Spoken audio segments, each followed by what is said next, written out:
All right, Charlie Pellet, thank you so much. Watching the markets for us every day here on Balance of Power as we obsess over politics with 18 days to go. Of course, the market is part of the story.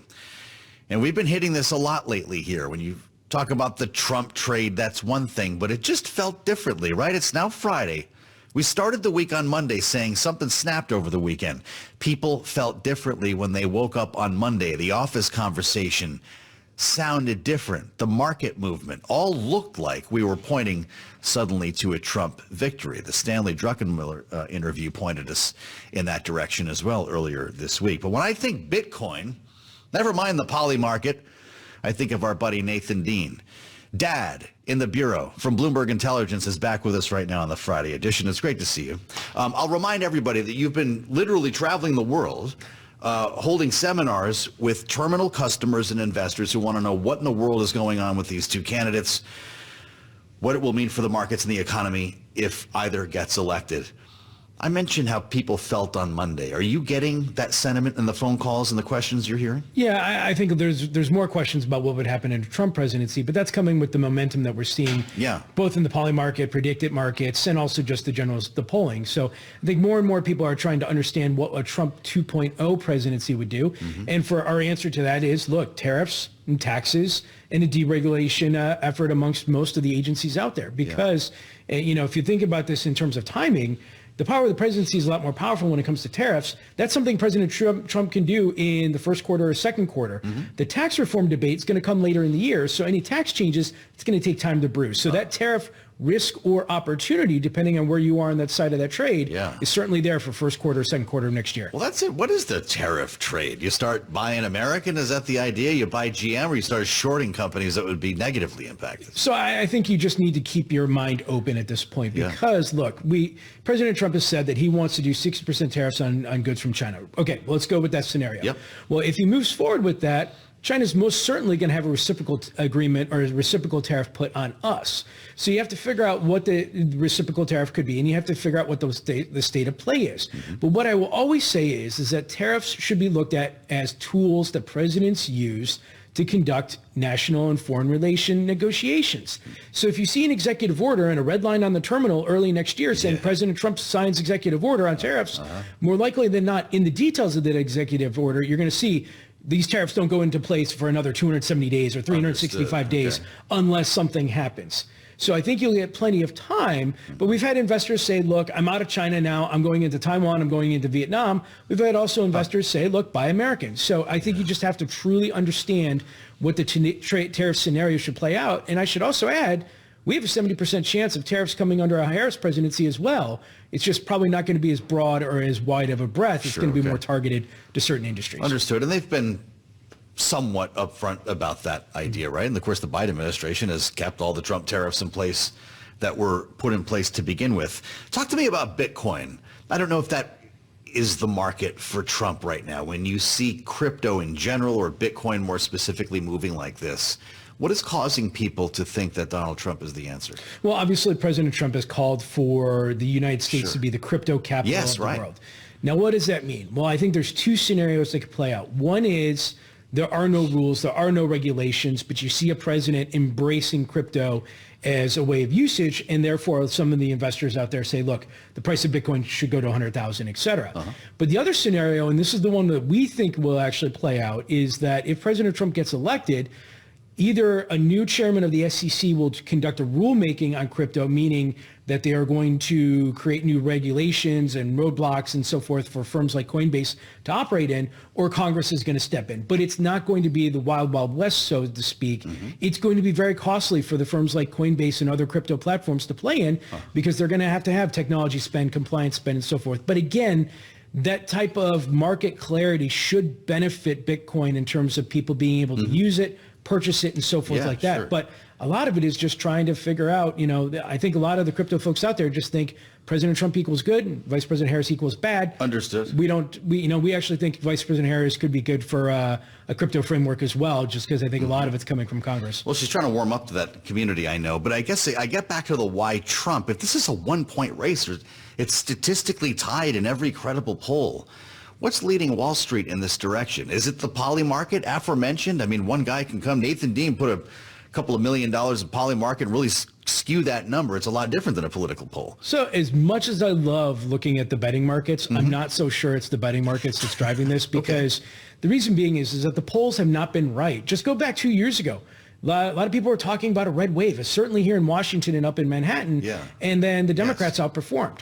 And so I think Wall Street just doesn't really know how to look at polling data. And as a result, they're grasping for things like the prediction markets because people are putting money behind their bets. Right. Now, one or two big whales could, just throw in a lot of money and skew things. But that's why we ask our clients to conduct scenario analysis. And when you and I have this discussion a week after the election, it could go either way. It's going to be that close. And so I certainly think that, it's just one of those things where we're just going to have to wait and see and, again, look at the scenarios. I had a feeling you'd be plugged into the poly market somehow. We've never talked about this off the air. Are you a blackjack guy, a roulette guy, a poker guy? What do you do in a casino? I bet you kill whatever game it is, though. What's your game? I actually go to the buffet. That's a safe dad answer, and I don't believe it, by the way. Okay, so you're watching crypto. You're watching poly market. You're watching polls. What happens when we wake up the day after this thing isn't decided, or by the following weekend? Does Wall Street freak out like we saw 4 years ago? No, because 4 years ago, if you remember, that President Biden wasn't declared the victor until Saturday. That's right. And that could happen again. It could happen again. For either candidate. But I think that the question is going to be Pennsylvania. Because if Kamala Harris doesn't win Pennsylvania, she's most likely going to really struggle to win the presidency. And so I think there's going to be so much focus on what's going on in the suburbs of Philadelphia and Pittsburgh that when we wake up on Wednesday morning, I'm hoping that Bloomberg and all the other great reporters here, by the grace of God, are going to be able to just give us a feeling of how Pennsylvania is going. Okay. Now, if we get a couple more days and Pennsylvania we still don't know, then things could get. But I think you probably have a couple of weeks before Wall Street begins to get nervous. What are you watching at that point? Is it still a crypto market for you, or are you just watching the S&P 500? Are you watching the VIX? Or is it everything? We're looking at everything, but I think in terms of the biggest catalyst for the election for us is investment banks because of the Basel III endgame, and anything that has China supply chain initiatives just due to those tariffs. Wow. So after the big run-up on China stimulus, the run-up on banks following earnings, that's a precarious situation if we're left waiting. Yeah, well, I mean, the Basel III endgame is a 9% capital increase on those big banks. If President Trump wins, then that Basel III endgame is most likely indefinitely delayed. Yeah. And let's remember, Europe has already moved forward with the Basel IV requirements. That's what they call it, the same thing as just Basel IV over there. So there could potentially be this capital requirement race to the bottom, because if Europe has already implemented it, and the United States said we were going to, but now we're not, the European regulators could say, well, no, let's back down. The United Kingdom, for example, has already delayed implementation, waiting to see what the Americans do. So there's a pretty strong catalyst there. Yeah. The other thing is that, yes, I talked about tariffs, but we should also talk about emissions and EVs, because the Inflation Reduction Act is going to come up next year as a way to pay for certain tax cuts. Glad you brought this up. And I don't think our view and our take is that the IRA is mostly cemented. But when it comes to emissions and EVs and that tax credit right there, Congress is going to have to figure out a way to pay for these tax cuts. Because if you want to extend the tax cuts, you're looking at north of $3.5 trillion. No one's talking about this. The IRA is only around $500 billion. Yeah. So, I mean, you're going to have to come up with either a potential increase in the corporate tax rate or something. But, everybody talks about how they want to extend these tax cuts. Nobody's actually actively talking about how you're going to pay for it. Well, we're just going to have no taxes, I think. That's going to be the answer next year, Nathan Dean. I don't think that is exactly what you had in mind. But I just saw another one. What was it? Cops and firefighters, was that it, James? Donald Trump, we're through 2 weeks out, would consider exempting police officers, firefighters, active duty military, and veterans from paying taxes. You and I are going to be the only two people paying taxes left in America, apparently. Well, President Trump has also said that he wants to not tax tips. Right. And overtime, Social Security. And if that happens, I'm going to go to Bloomberg HR and say, try and pay me in overtime. But it's the tip jar is going out of BI. But, what we can say is that it's very easy for a president to say this, but it's for the folks over at the House and Ways and Means Committee to try to figure out how to implement it. Sure. And for a lot of this, it's going to be extremely difficult to implement. And remember, if President Trump, and this is where we're telling clients, you got to watch and see who wins the House, because if the Republicans win the House, the Senate, and the presidency, reconciliation comes back in play, and President Trump's tax goals become much more likely. If the Democrats take the House, reconciliation is not in play, which means it has to be negotiated and it has to be restricted and probably curtailed. So again, you have to figure out who's going to win the House, because that will ultimately decide who the tax debate will look like. But I will say, for the power of the presidency when it comes to tax reform, I think the chairman or the chairwoman of the House of Ways and Means Committee is just as important to watch. Absolutely great. I get a facial tic every time Nathan mentions reconciliation. I pulled up my MJ chart here. No matter who wins this election, the president is going to want to legalize weed, like federal legalization. How does Congress feel about that? And what are these stocks doing in response? So these are the hot sauce stocks. Yeah. These are the stocks that have high volatility because anything happens, in Washington, they move up and they move down. Sure. Now, there's two things I think it can happen before full legalization. Now, I don't think full legalization, I still think that's years away. Because I still think that in the Senate, there's just some naysayers that don't want to move forward with this or spend the political capital. Sure. But the first thing I think will happen is that the the DEA will reschedule it from a Schedule 1 drug to a Schedule 3 drug.